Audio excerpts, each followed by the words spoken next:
Welcome to the Swamps of Dominaria. Hope you're excited to get some good dredge going. As far as opening hand goes, we have Sanctum and Forest, Mesmeric Orb. Is that what we want to keep on this one? We'll be able to untap. Yeah, let's go ahead and keep on this one. I like Mesmeric Orb. That'll really get our graveyard going. Unfortunately, well, actually, yeah, it'll actually kind of work out against Scion by us kind of forcing some of those good cards to hopefully kind of go into the graveyard. I was going to get down Botanical Sanctum, and then anything else, we're going to go and pass the turn to our opponent. We are playing Muldrotha, the Gravetide. During each of your turns, you may play up to one permanent card of each permanent type from your graveyard, and that's going to be, let's say we have a land in the graveyard, like a fetch land. We can play that out of the graveyard. We have an artifact, pretty much anything that is going to be a permanent. Ooh, drawn the Hedron Crab. Come on. Hopefully we get lucky and get a black source or some sort of fetch land. This will just be perfect. Let's go and get down Forest, send that Hedron Crab trigger over at us. Vampiric Tutor, Baleful Strix, and Birds of Paradise. Okay, and then anything else? No, we're going to go and pass the turn. Playing against Scion of the Dragon. Flying, then for a 2-mana activation, search your library for a dragon permanent card, put it into your graveyard. If you do, Scion becomes a copy of that card until end of turn. Then, shuffle your library. Now, if you have not seen Muldrotha before, what do we do with Muldrotha? This is kind of just like a good stuff deck. Oh, Grizzly Salvage. Oh, bummer. Let's do this. Let's go and get down...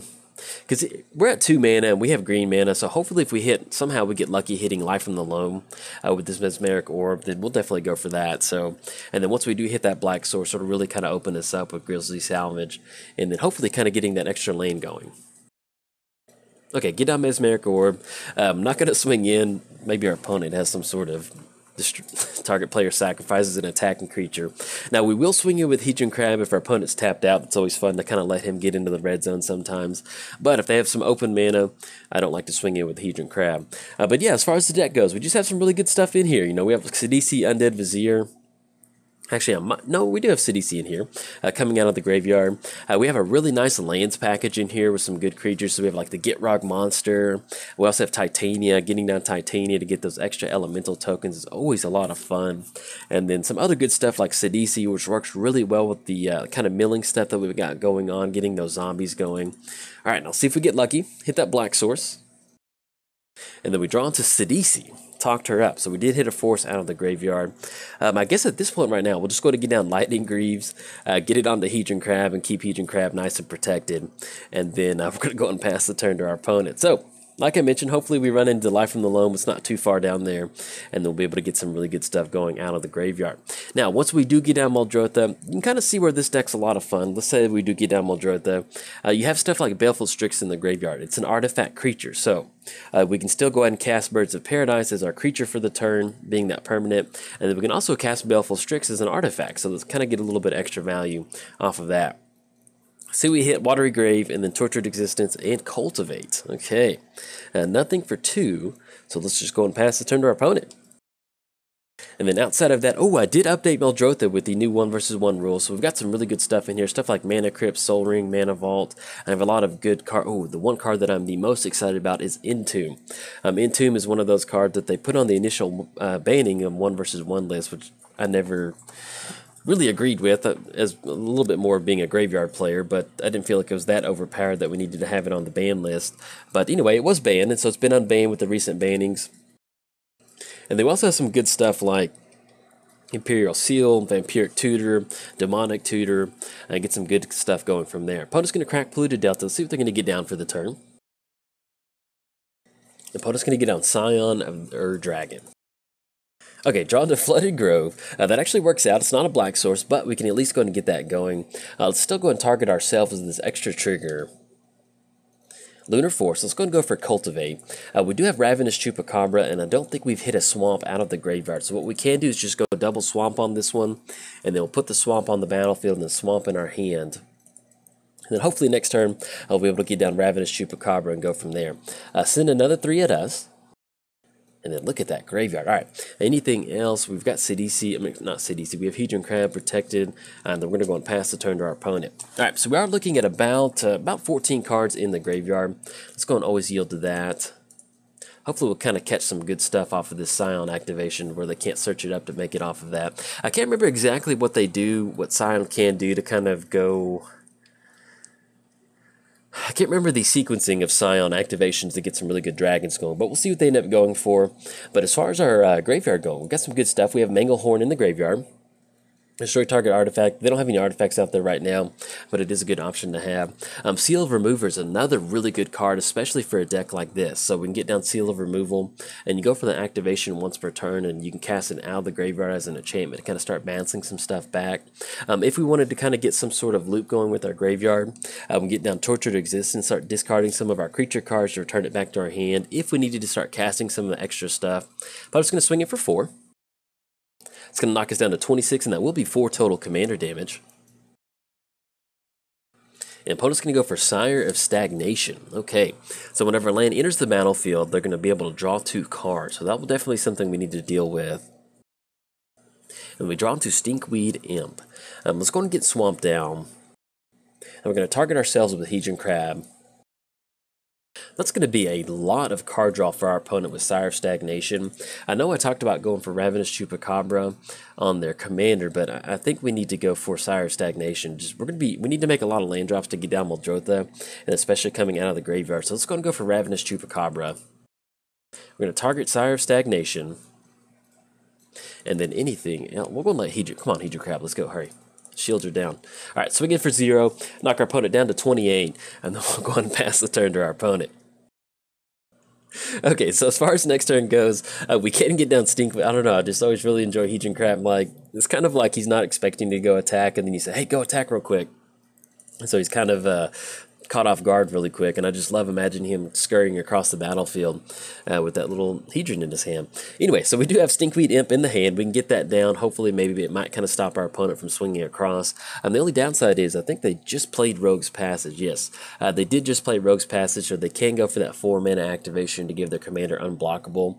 That will allow them to kind of swing across. If we can somehow find some sort of way to get Ravenous Chupacabra into the graveyard with the sack outlet or something like that, that will allow us to kind of cast that with Muldrotha. But if we don't hit the land drop for the turn, we'll probably end up going for Grizzly Salvage and then maybe go for Sidisi to get some sort of board state going. Unless our opponent goes for Crux of Fate, that's going to take care of our entire crew. Let's see them swinging across. Knocks us down to 8 total commander damage and puts us down to 22. Let's get that orb trigger. Hopefully, sometime soon we'll run into Life from the Loam. Alright, draw Rankers in the graveyard, and then we draw into Soul Ring. Yeah, our opponent does have 2 mana up at this point right now, but we need to start making our land drop, so let's go ahead and tap out for Muldrotha. I like going for that. Let's go and put Lightning Greaves onto Muldrotha, and then let's go and make the land drop out of the graveyard. What's the best way we can sequence this?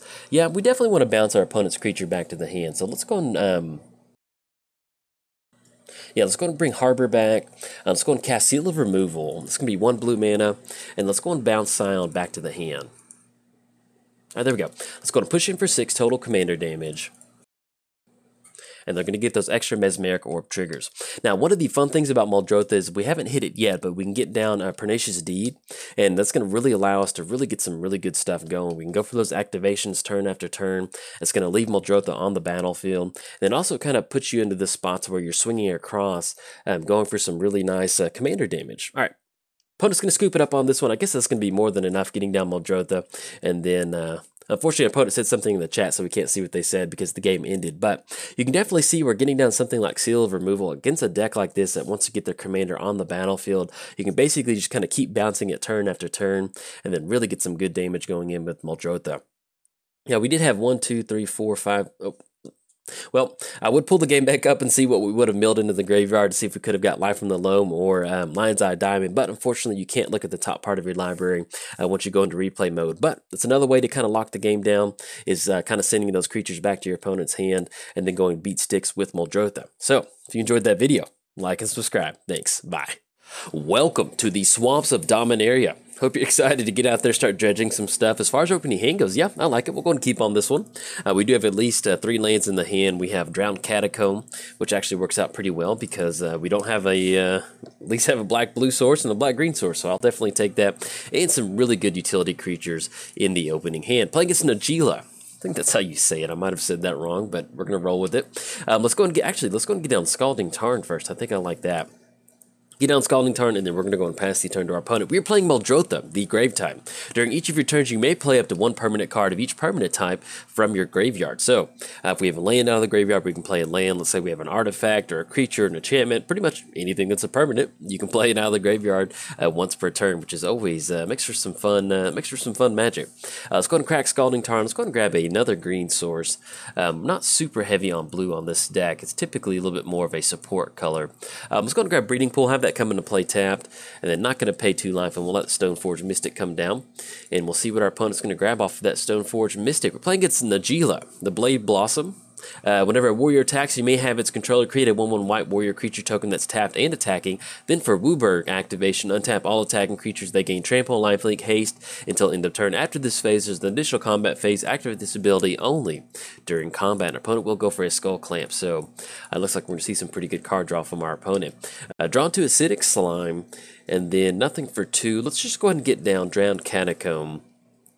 Going to come into play untapped, and then we'll go and pass the turn to our opponent. Now, we do have Reclamation Sage in the hand, so let's say our opponent does go for Skull Clamp. That will allow us to kind of take care of Skull Clamp, at least kind of keep that in check, and then after that, we're really worried about getting Muldrotha on the battlefield. But this is updated with the new update with Magic 1 vs. 1, so we have a lot of the really good tutors in here. The card that I am the most excited about is Entomb. Entomb was on the ban list whenever they kind of did this initial 1 vs. 1 ban list, and I didn't really agree with that.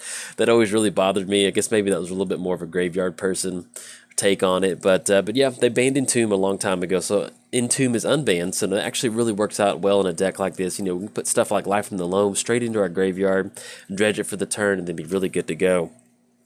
Okay, opponent does have 2 creatures on the battlefield. I'm actually, instead of going, since they didn't go for Skull Clamp and they got their commander down, I think I'm okay with going for Toxic Deluge for 2. I think that sounds pretty good. Let's go and do that. It's going to be Toxic for 2. Ooh, opponent's going to go for Daze. All right.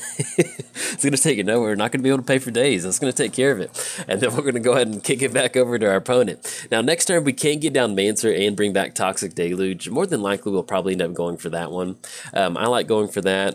If we wanted to, we could go for Acidic Slime, targeting one of their lands, especially them bringing it back to the hand with that Daze. We'll see exactly what we want to go for with Acidic Slime. Typically, I like to have fun with our opponent. Opponent's going to go for Collective Brutality. Reveals their hand, choose an instant or sorcery card, discard that card. So they did grab Worldly Tutor. It's not the end of the world with that. Could have been worse things that they could have gotten. Okay, opponent's going to swing across, knock us down.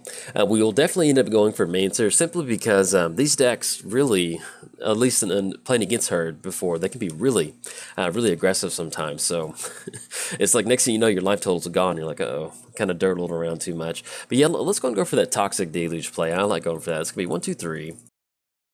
Let's go and bring back Toxic Deluge.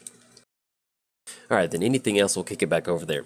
Now, we'll still see if our opponent's going to get down Skull Clamp. If they know Toxic Deluge will be coming down, so we might see Skull Clamp come down just to get a little bit of extra card draw, and maybe they equip it onto their commander or something like that. But at least we're going to go ahead and go for Toxic Deluge next turn, and then hopefully kind of start going from there. Now, we do have Hostage Taker. We can get that down and kind of exile any sort of good utility creature our opponent gets out there. But let's kind of see what they roll out for the turn before we go for that. Opponent's going to get down Skull Clamp. It's going to cross that off. And just so they don't have any extra Skull Clamp activations on one of these tokens, let's go and chump block. We could chump block on the commander, but we're going to go and chump block on this warrior token. That way it just makes it a little bit harder for them to get a little bit extra card draw off of that Skull Clamp. Okay, and they will pass the turn without getting tapping down Mana Confluence or City of Brass to go for those Skull Clamp activations. Now, we might be walking into some sort of counter spell, but I still like going ahead and forcing the issue with Toxic Deluge, so let's go ahead and go for that. Actually, let's go and push in for 1 first. Let's get that 1 point of damage. Knock them down to 26, and let's go ahead and go for Toxic Deluge. Going to go ahead and pay 2 on this one. Alright, so our opponent's going to have Spell Pierce. No, we're not going to be able to pay for Spell Pierce. It's going to take care of it. Anything else, we'll kick it back over to our... Man, we're playing against... I always love it when you play against... You play these 5-color decks sometimes, or play against them, and you don't really tend to see a lot of counter magic sometimes from these 5-color decks, and so to get hit with Daze and Spell Pierce by our opponent, I love it. This makes for some fun magic. Hopefully we can get out from underneath this. We're kind of in a bad spot now. We only have 4 mana, or at least 4 lands on the battlefield, and the stuff we have in the hands is not going to be that good. We are sitting at 13 life. We can still go for Hostage Taker on one of our opponent's creatures to get something kind of going. If we wanted to, we can exile another target creature. So if we wanted to, we can go Hostage Taker on Mancer, recast Mancer, and go for Toxic again. That's going to be a lot of hoops to jump through. And let's kind of see how our opponent does this turn, and we'll see what we've got going on. And our opponent does grab a Sword of Feast and Famine, which they will be able to equip onto the warrior token, and then also untapping their lands too once it swings in. Okay, opponent's going to swing across, knock us down to 5. We have to discard a card. I guess at this point right now, Titania, well, that gives us a few extra bodies on the battlefield. If we tap out for Cultivate, we're just in a really bad spot. So let's just go ahead and get rid of Cultivate, and then untap their lands. Let's see if they want to go for it. They are looking at least 6 cards they can draw off of Skull Clamp with these extra Skull Clamp activations on these warrior tokens. Oh, and actually, excuse me, with the activation off their commander, they can get an additional combat step. So yeah, definitely good game to our opponent. I'll go ahead and post this video up. It's always good getting to catch somebody with a Daze and a Spell Pierce back to back. That's always nice to see that. And then we'll see them come across for exactly lethal with their commander for 5 damage. Okay, it puts us down to -7. Unfortunately, we tripped and fell in the swamp, but we could never get our head above water. But you can see how good it is getting her down, and getting down Sword of Feast and Famine with that untap step can really lead to some really nice board states. And shout out to our opponent for that Daze and that Spell Pierce. Anyways, if you enjoyed the video, like and subscribe. Thanks. Bye.